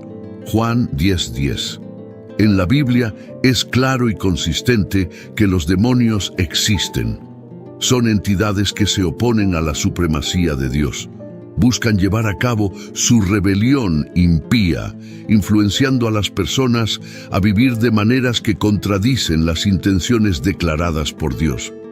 Al mismo tiempo, permanecen bajo su control y pueden ser utilizados para llevar a cabo el plan divino. Los demonios poseen las mismas cualidades que sus contrapartes, es decir, las cualidades de ser inmutables e inmortales. No poseen omnisciencia y la extensión de su poder está limitada por las concesiones hechas por Dios. Los demonios no se limitan a una sola persona o tipo, sino que tienen varios propósitos y conocimientos en su área de especialización. Aquí hay algunos hechos que debemos tener en cuenta. En primer lugar, Dios está en control. Nuestro Padre Celestial no es el destructor, pero Dios mismo ha traído esta destrucción. Como parte de su justo juicio, Dios utiliza a Abadón para llevar a cabo la destrucción, mientras que Satanás, siendo malvado y poderoso, no posee todo el poder. Abadón no tiene un control total sobre los demonios del infierno como las langostas que emergen del abismo. Apocalipsis 9:4. Se les ordena que no dañen la hierba, ni cosa verde, ni árbol, sino solo a las personas que no tienen el sello de propiedad y protección de Dios en sus frentes. Incluso en ese caso, las langostas solo son capaces de torturar a sus víctimas. No pueden matarlas. ¿Quién las detiene? Incluso en su máxima virulencia, el destructor no puede escapar del control de Dios. Además, Abadón no destruirá a todas las personas. Según el libro de Apocalipsis, cada persona recibirá la marca de Dios o la marca de la bestia, y aquellos que tengan fe y el sello de Dios estarán protegidos en medio del caos. La fe fuerte puede protegernos del mal que proviene del abismo. En conclusión, el día en que se abre la puerta del abismo es un testimonio de la naturaleza dual de la profecía bíblica. Un momento de juicio y tribulación, pero también un momento en el que la fe se convierte en un santuario crucial. nos recuerda la importancia de mantener la fe y la esperanza de que, incluso en los momentos más oscuros, aquellos sellados por Dios encontrarán protección y, en última instancia, redención. Este evento no es solo una advertencia de lo que vendrá, sino también una invitación a profundizar en la fe y confiar en el plan divino de Dios. ¿Por qué está esto en la Biblia? El Apocalipsis es un relato histórico escrito desde la perspectiva de Dios. Ofrece una visión integral de los eventos que nos permite ver más allá de nuestra percepción limitada. Esta perspectiva única nos proporciona una comprensión más profunda de lo que sucede, más allá de lo que un historiador típico podría percibir. Patrones y propósitos emergen a los que el hombre está ciego. La historia no es solo una acumulación azarosa de sucesos. La casualidad cede ante la providencia. La historia tiene un propósito y va a alguna parte. El tiempo es eternamente significativo. El Apocalipsis revela misterios ocultos a la observación humana y revelados por Dios. La dirección de los eventos en el pasado y presente se hace evidente a la luz del futuro. La forma de la historia no se puede ver a corto plazo, solo a largo plazo, ya que el tiempo es relativo y real para Dios. 1000 años son como un día para Él. Su increíble paciencia nos hace verlo lento, pero está esperando para que todos lleguen al arrepentimiento. 2 Pedro 3:9. La Biblia contiene una filosofía de la historia diferente de las ideas comúnmente sostenidas por la razón humana no instruida. El contraste es claro al compararlo con las 4 ideas más comúnmente aceptadas. Dios juzga al mundo durante el caos, y es natural preguntarse cómo reaccionó la humanidad. Idealmente, uno esperaría arrepentimiento o un reconocimiento de la mano divina en acción. Sin embargo, incluso cuando enormes piedras de granizo caían del cielo, el espíritu humano permaneció obstinado. En lugar de buscar perdón o comprensión, la gente blasfemó contra Dios. Apocalipsis 16:21. La historia sirve como un recordatorio solemne de que aunque Dios es paciente y misericordioso, llega un momento en que la justicia debe prevalecer. El libro del Apocalipsis habla sobre el fin del mundo y el plan final de Dios. El propósito de los eventos descritos no es causar miedo, sino enfatizar las consecuencias significativas de una sociedad que rechaza a su Creador. La historia presenta la ira de Dios como un testimonio profundo de su indignación justa contra la maldad y la rebelión de la humanidad. Es crucial entender por qué estos eventos son significativos según la Biblia. Son como piezas de un rompecabezas que encajan en una imagen más amplia. Estos acontecimientos son parte del gran plan de Dios, que sirve como recordatorio de que Dios está en control de todo. Hay una razón por la cual muchas personas nunca han oído hablar de este ángel, y es porque muchos temen leer el libro. Muchos tienen miedo del libro del Apocalipsis, el último libro de la Biblia, que a menudo genera temor y ansiedad entre creyentes y no creyentes por igual, debido a su contenido apocalíptico que tiene un mensaje explícito y a veces confuso sobre el fin del mundo. El libro del Apocalipsis es el único libro de la Biblia al cual se han adjuntado directamente sanciones divinas de recompensa y castigo. Por un lado, vendrá una bendición especial para aquellos que lo lean en voz alta, tanto para ellos como para otros, y que guarden las palabras mediante la meditación y aplicación en sus vidas. Por otro lado, aquellos que alteren su texto atraerán una maldición única. Si se hace por adición o inserción, las plagas descritas en el libro se añadirán a la experiencia del culpable. Si se hace por sustracción o eliminación, se le quitará al culpable su parte de la vida eterna en la Nueva Jerusalén. Dios valora en gran medida la información y las revelaciones contenidas aquí, como lo demuestran la bendición y la maldición que ha adjuntado. Él no podría haber dejado más transparente la importancia de eso. Desde estas opiniones sobre el libro, nos dirigimos a examinar el libro en sí. Consideremos primero su posición en la Biblia. Al igual que Génesis, no podría estar en otro lugar que no fuera al principio. Apocalipsis no podría estar en otro lugar que no fuera al final. De muchas maneras, completa la historia. Las descripciones y símbolos en el libro del Apocalipsis son a menudo difíciles de entender y confusos. Los símbolos comunes incluyen bestias, dragones y números, cada uno con significados simbólicos profundos. Por ejemplo, Apocalipsis 13:1 habla de una bestia que sube del mar con 10 cuernos y 7 cabezas adornadas con 10 coronas. Esta imaginería no solo es difícil de entender, sino que también puede resultar aterradora. El desafío de interpretar estos símbolos contribuye al miedo que sienten diferentes personas, y se han ofrecido diversas interpretaciones a lo largo de los siglos, pero no hay una comprensión universalmente aceptada de muchas partes del Apocalipsis.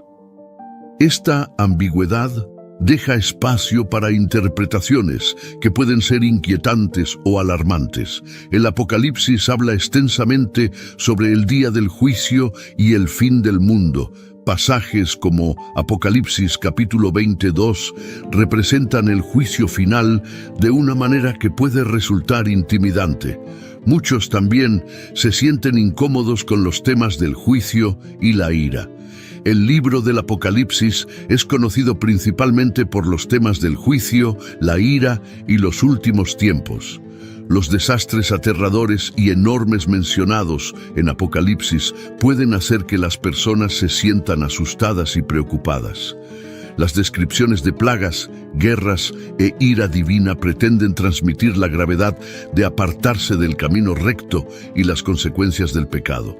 Este miedo puede servir como una advertencia y un llamado a la responsabilidad moral y espiritual. El mensaje de esperanza y triunfo, música, el Apocalipsis, a pesar de sus visiones inquietantes, transmite fundamentalmente un mensaje de esperanza. Asegura a los creyentes que al final el bien triunfará sobre el mal. Esto se resume en versículos como Apocalipsis 21:4, que promete: enjugará toda lágrima de sus ojos. No habrá más muerte, ni más llanto, ni clamor, ni dolor, porque las primeras cosas han pasado. Este versículo proporciona una sensación de consuelo al representar un futuro donde el dolor y la tristeza se eliminan por completo. También refuerza la creencia en la soberanía de Dios, significando su autoridad final sobre los eventos mundiales. Nos asegura que sin importar cuán caótico o aterrador pueda parecer el mundo, Dios siempre está en control. Por ejemplo, Apocalipsis 19:6 dice: Aleluya, porque el Señor, nuestro Dios Todopoderoso, reina. Esto es una clara afirmación del gobierno omnipotente de Dios. Oremos. Señor, te pedimos que nos fortalezcas para resistir la tentación del pecado y nos ayudes a buscar tu presencia más que cualquier otra cosa. Oramos para que podamos crecer en el fruto del Espíritu y acercarnos a ti. Buscamos la guía de tu Espíritu y pedimos que tu voluntad y tus promesas guíen nuestros pensamientos y acciones. En el nombre de Jesús oramos. Señor, venimos ante ti con las manos y el corazón abiertos, confiando en ti para obtener orientación, fuerza, provisión y protección a lo largo del día. Al igual que Nehemías, pedimos que nos ayudes a venir a ti en cada situación que enfrentemos, recordando que somos tus amados hijos y representantes ante el mundo que nos rodea. Oramos para que vivamos hoy de manera que honre tu santo nombre. Padre, confesamos que nuestros corazones a menudo están llenos de miedo e incertidumbre. Te pedimos que nos des la fuerza para rendir nuestros temores a ti y enfrentar cada desafío con el conocimiento de que estás con nosotros. Elegimos confiar en ti y no en nuestros temores, rechazando el estrés y aceptando tu paz. Te elegimos a ti, Señor. Señor, Reconocemos que no siempre recibiremos un signo o dirección claro de ti, pero confiamos en tu constante presencia y guía. Oramos para que nos conduzcas en tu camino, incluso si tropezamos o tomamos el camino equivocado. En el nombre de Jesús, oramos. Jesús, te agradecemos por darnos lo que más necesitamos: sabiduría. Reconocemos que a menudo buscamos conocimiento, riquezas y felicidad, pero reconocemos que necesitamos tu sabiduría para navegar por los desafíos de la vida. Gracias por darnos generosamente la sabiduría sin encontrar falla. En el nombre de Jesús, oramos. Buenos días, Señor. Hoy es un nuevo día y estamos agradecidos por la oportunidad que trae. El ayer se fue junto con cualquier arrepentimiento, error o fracaso que hayamos experimentado. Elegimos centrarnos en hoy y la oportunidad de amar, dar y ser todo lo que quieres que seamos. Hoy te ponemos en primer plano de nuestras mentes y corazones mientras nos vestimos. Nos ponemos la armadura que nos has proporcionado, el yelmo de la salvación, la coraza de la justicia, el escudo de la fe, el cinturón de la verdad, las sandalias de la paz y la espada del Espíritu. Oramos con alabanza por ti y peticiones por aquellos que nos rodean y los que podamos conocer hoy. En el nombre de Jesús. En las antiguas páginas del Génesis, en los versículos del 1 al 4 del capítulo 6, se desvela un enigma que perdura a lo largo del tiempo.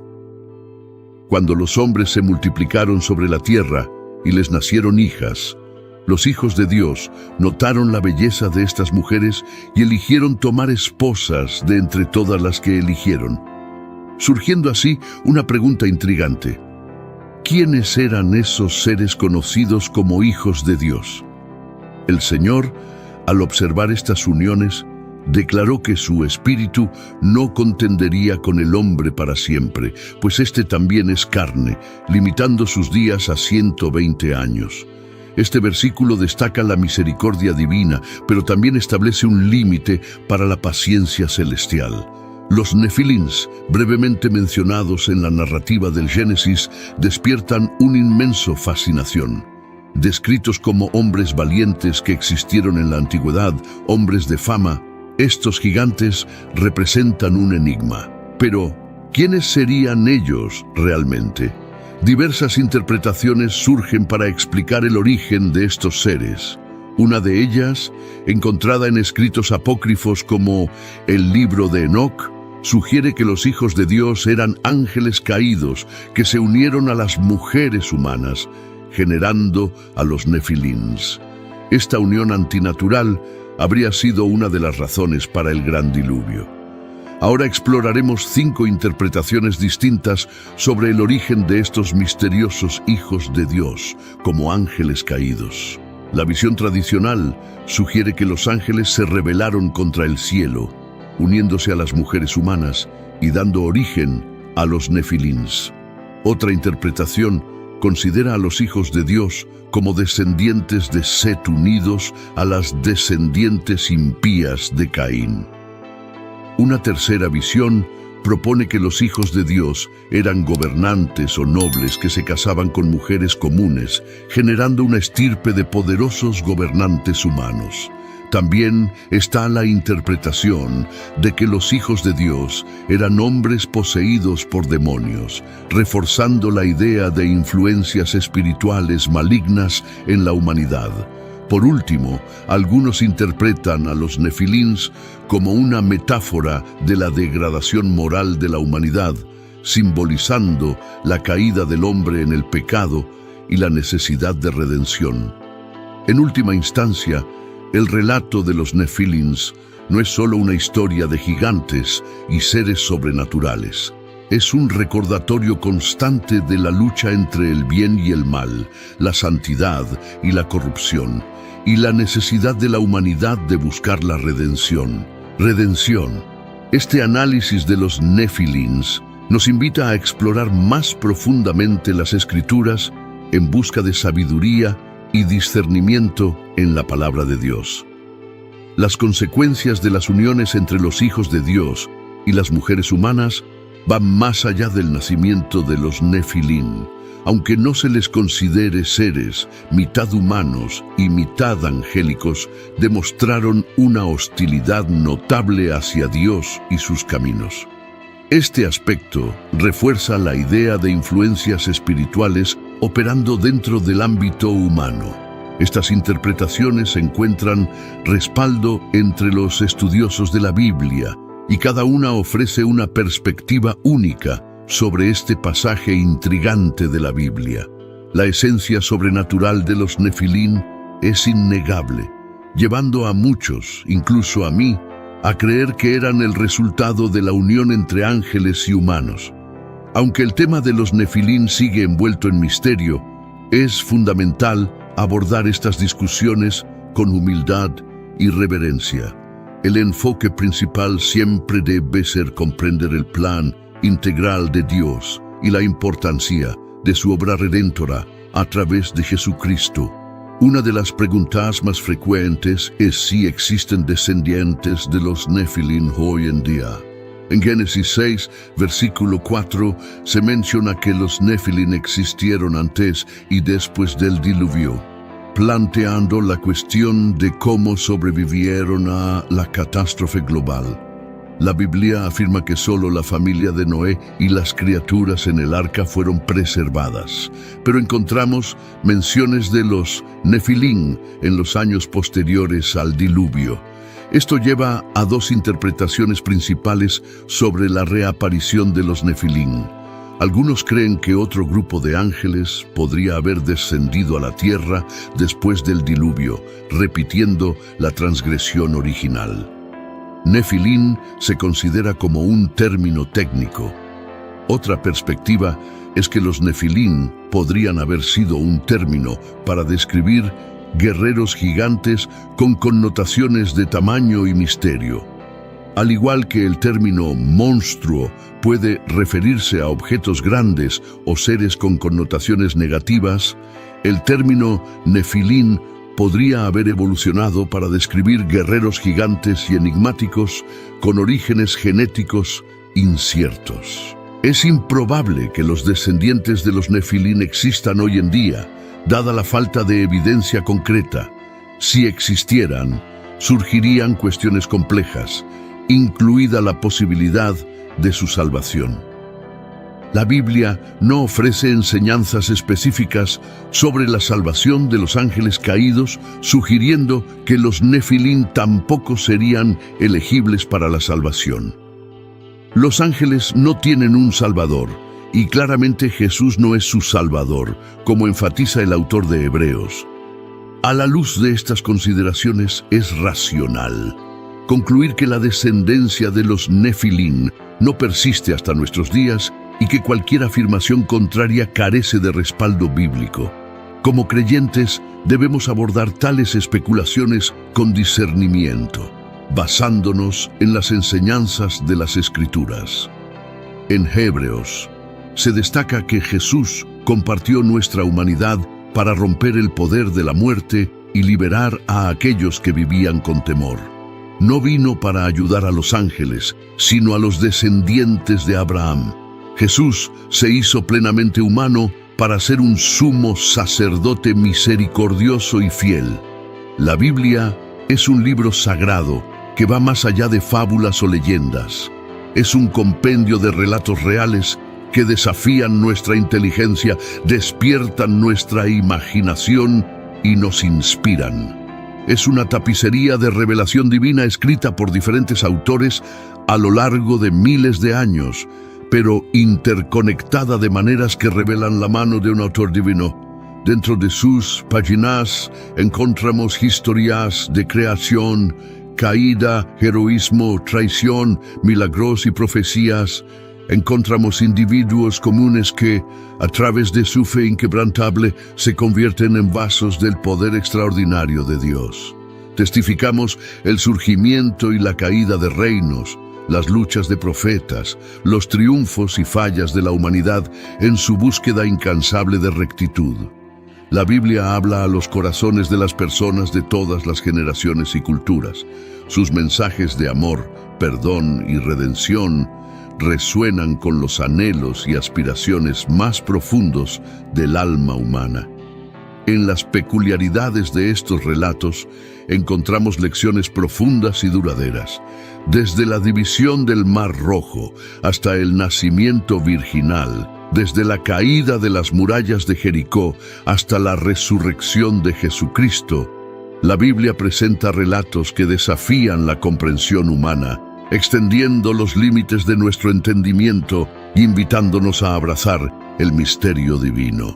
La Biblia menciona varios lugares donde reside el mal, y uno de esos lugares es el abismo, un sitio de profundo significado en las doctrinas cristianas.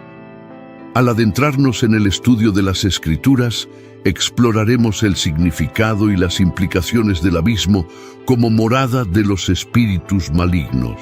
Se describe el abismo en la Biblia como un pozo profundo y sin fondo, evocando imágenes de vacío profundo y desespero. En Lucas 8 presenciamos un encuentro impactante donde Jesús exorciza a una legión de demonios de un hombre poseído. Estos demonios le suplican a Jesús que no los envíe al abismo, resaltando el miedo y la importancia. En este lugar, cuando Jesús llegó a la tierra de los Gadarenos, un hombre poseído por demonios lo confrontó. Este hombre, atormentado durante mucho tiempo y viviendo entre tumbas, reconoció la autoridad de Jesús, suplicando no ser atormentado. Este encuentro ilustra el poder y la soberanía de Jesús sobre las fuerzas de las tinieblas. Los demonios, conociendo el poder de Jesús, piden entrar en una manada de cerdos. Jesús concede esa permisión y al ser exorcizados, los demonios entran en los cerdos que corren desenfrenadamente hacia el lago y se ahogan. Este acto simboliza la victoria del bien sobre el mal y la autoridad divina. En el Apocalipsis, el abismo aparece como un lugar de prisión para los espíritus malignos en 3 capítulos diferentes. Se describe el abismo como un pozo sin fondo, morada de espíritus malévolos e incluso del diablo. Juan es testigo de la apertura del pozo sin fondo, un evento de gran importancia espiritual. De la humareda que emerge salen criaturas parecidas a langostas con poderes como los de escorpiones, simbolizando fuerzas malignas y castigos divinos. En el capítulo 20 del Apocalipsis, un ángel encierra al dragón, la antigua serpiente, también conocida como el diablo o Satanás, en el pozo sin fondo, sellándolo por 1000 años. Este acto simboliza la restricción temporal del poder del mal antes de su liberación final y derrota subsiguiente. La apertura del pozo sin fondo nos recuerda que existen reinos más allá de nuestra comprensión terrenal, habitados por criaturas extrañas e inusuales. En este contexto, introduciremos el concepto de Tártaros, intrigante tanto en la mitología griega como en la teología cristiana. En la Biblia, el término tártaros se menciona solo una vez en 2 Pedro 2:4. En este versículo, Pedro habla sobre ángeles que pecaron y fueron arrojados a Tártaros, donde están encadenados en cadenas de oscuridad, esperando el juicio. Este concepto difiere de la interpretación de la mitología griega, donde Tártaros es un abismo profundo utilizado como prisión para los malvados y los titanes. Al explorar Tártaros en la Biblia, es esencial diferenciar el concepto bíblico del mitológico, mientras que en la mitología griega, Tártaros es un lugar de castigo. En la Biblia se menciona como un lugar de detención para los ángeles que desobedecieron a Dios. La referencia a Tártaros en 2 Pedro se conecta con la narrativa de Génesis 6, donde los hijos de Dios se unen a las mujeres humanas, generando a los Nefilín. Esta unión se ve como una grave violación del orden divino, resultando en corrupción y maldad en la tierra. La Biblia describe a los Nefilín como hombres valientes de la antigüedad, pero deja lagunas sobre su naturaleza exacta, mientras escritos no bíblicos como el libro de Enoc, retratan a los Nefilín como gigantes maléficos, es importante distinguir estas interpretaciones de las descripciones bíblicas. Al abordar leyendas sobre los Nefilín, debemos equilibrar el fascinio por los relatos no bíblicos con una comprensión sólida de las Escrituras. La Biblia ni confirma ni niega tales leyendas. Ofrece una perspectiva que valora más la influencia y reputación de los Nefilín que sus características sobrenaturales. La idea de que los hijos de Dios en Génesis 6 puedan ser ángeles caídos está alineada con Judas 6, donde se menciona que ciertos ángeles no mantuvieron su posición original. Estas transgresiones angelicales llevaron a un severo juicio de Dios, resaltando la seriedad de la desobediencia y rebelión contra la orden divina.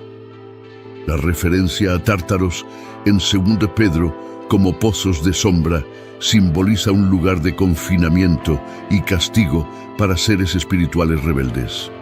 Este lugar representa las justas consecuencias de sus actos nefastos, testificando el juicio recto de Dios. Algunos estudiosos sugieren que Tártaros y el abismo pueden estar conectados o ser el mismo lugar con nombres diferentes. Es importante abordar tales temas con humildad y mente abierta, considerando que reciben atención limitada en la Biblia y poseen una significancia teológica menor en el contexto más amplio. La prisión de los ángeles en Tártaros no es solo punitiva, sino también protectora de la humanidad contra su influencia destructiva. Este relato enfatiza la seriedad del pecado y la necesidad de justicia divina, incluso entre seres espirituales. La historia de Tártaros y de los ángeles pecadores nos enseña sobre la realidad de la guerra espiritual y la existencia de seres espirituales que se oponen a Dios. Refuerza la importancia de la obediencia a Dios y los peligros de abandonar nuestro lugar apropiado. Además, reafirma la soberanía y la justicia de Dios. Pasando a la historia de Goliat, esta narrativa nos revela más sobre los gigantes mencionados en la Biblia. Goliat, un filisteo, es más conocido por su batalla contra David. Sin embargo, poco se sabe sobre sus hermanos, quienes también eran gigantes. En 1 Samuel 17, Goliat es descrito como un guerrero imponente midiendo 6 codos y 1 palmo de altura y llevando armadura pesada. Desafió a los israelitas a un combate individual, representando un método de guerra común en esa época, donde un campeón luchaba en nombre del ejército. El campeón de un ejército desempeñaba un papel crucial y respetado, representando y defendiendo los intereses de su ejército en batallas y combates individuales. Goliat, como campeón de los filisteos, era un guerrero excepcional tanto en fuerza física como en habilidad de combate. Servía como símbolo de fuerza, honor y valentía para su ejército, elegido en base a su reputación, habilidades de combate demostradas y capacidad para inspirar y liderar a sus compañeros. El objetivo principal del campeón era garantizar la victoria, derrotando a oponentes y sembrando miedo y duda en las filas enemigas. Estos duelos individuales tenían una gran importancia, teniendo el poder de decidir los resultados de conflictos mayores, resolver disputas o determinar el destino de prisioneros. Goliat, originario de la ciudad de Gate, era conocido como el gigante de los filisteos. Su tamaño, descrito como más de 9 pies de altura, lo convertía en una figura amenazante en el campo de batalla. Su pe andó incluso al hombre más alto registrado en la época moderna. La armadura de Goliat era notable, compuesta por un casco y una cota de malla de bronce que pesaba aproximadamente 125 libras. Sus piernas estaban protegidas por bronce y llevaba una lanza de bronce con un peso comparable al de una viga de tejedor, mostrando su imponencia como guerrero. Además de la armadura personal, Goliat contaba con un escudero que llevaba un gran escudo adelante, ofreciendo protección adicional contra flechas y otros ataques a distancia. Su presencia física y sistema de defensa robusto hacían que la idea de vencerlo fuera casi inconcebible. En 1 Samuel 17, Goliat desafía a los israelitas, ofreciendo un trato. Si un israelita lo derrotaba, los filisteos se convertirían en sus siervos, pero si Goliat vencía, los israelitas servirían a los filisteos. Este desafío causó gran temor entre los israelitas, y nadie, ni siquiera el rey Saúl, se atrevió a responder al desafío durante 40 días. Después de 40 días de desafíos continuos de Goliat, llega al campamento israelita David, un joven pastor indignado por la blasfemia de Goliat contra el Dios de Israel. A pesar de su juventud e inexperiencia militar, David se ofrece para enfrentar al gigante. Saúl duda en permitir que David enfrente a Goliat, considerándolo demasiado joven. Sin embargo, David relata sus experiencias protegiendo las ovejas de su padre de leones y osos, convenciendo a Saúl de su capacidad. Armado solo con una honda y una piedra, y confiando en la fuerza divina, David desafía a Goliat. Goliat, enfurecido por la apariencia de David, lo subestima. En contraste con las armas y armaduras de Goliat, David confía en el Señor y en su honda. Con un solo golpe, alcanza a Goliat, dejándolo indefenso. Luego utiliza la espada de Goliat para derrotarlo. La caída de Goliat provoca la huida y la derrota de los filisteos. La victoria de David, impulsada por su fe inquebrantable, no solo derrota a un gigante, sino que también revierte el miedo paralizante de los israelitas y lleva al triunfo sobre el ejército filisteo. Goliat no estaba solo en su estatura gigantesca, tenía hermanos con características similares. Según las Escrituras, Goliat tenía 4 parientes con físico y fuerza comparables a los suyos. Aunque hay debate sobre la relación exacta entre ellos, sabemos que estaban biológicamente vinculados a Goliat. Los hombres poderosos de David finalmente derrotaron a todos los descendientes. La historia de Goliat, según se registra en 2 Samuel 21, 15, 22 y 1 Crónicas 24, 8, detalla las batallas contra los gigantes, incluyendo la muerte de Lami, hermano de Goliat, y otros descendientes gigantes de Gate. En el continuo conflicto contra los filisteos, un guerrero llamado Isbi-Benob, pariente del gigante, desafía a David con el objetivo de matarlo. Sin embargo, es derrotado por Abisai, uno de los valientes de David. La lanza de Isbi-Benob pesaba alrededor de 7 libras. Tras la caída de Goliat, sus parientes, incluyendo a Isbi-Benob, buscan venganza en batallas posteriores, enfrentándose a David y sus hombres, sugiriendo una posible motivación para vengar la muerte de Goliat. En otro enfrentamiento, Saf, otro hijo del gigante, es mencionado en 2 Samuel 21, 18. También es derrotado por uno de los valientes de David, destacando la continua lucha contra los descendientes de los gigantes. En una batalla en Gat, otro pariente de Goliat, caracterizado por tener 6 dedos en cada mano y pie, desafía a Israel. Es derrotado por Jonatán, sobrino de David. Esta narrativa resalta la presencia constante de gigantes en las batallas de David. Surgen controversias sobre la verdadera identidad de Goliat y sus hermanos. Algunos los consideran nefilim postdiluvianos, pero la Biblia no los describe explícitamente como tales. Dado que los filisteos descienden de los anaquitas y que Gat era un bastión de los anaquitas, es más probable que Goliat y sus hermanos sean refaítas y no nefilim. La distinción entre los gigantes filisteos y los nefilim es importante. Aunque Goliat y sus parientes son descritos como gigantes, no hay evidencia bíblica que los vincule directamente a los nefilim. Son más consistentemente asociados con los refaítas, un grupo de gigantes mencionado en otras partes de la Biblia, como el caso de Og, rey de Basán.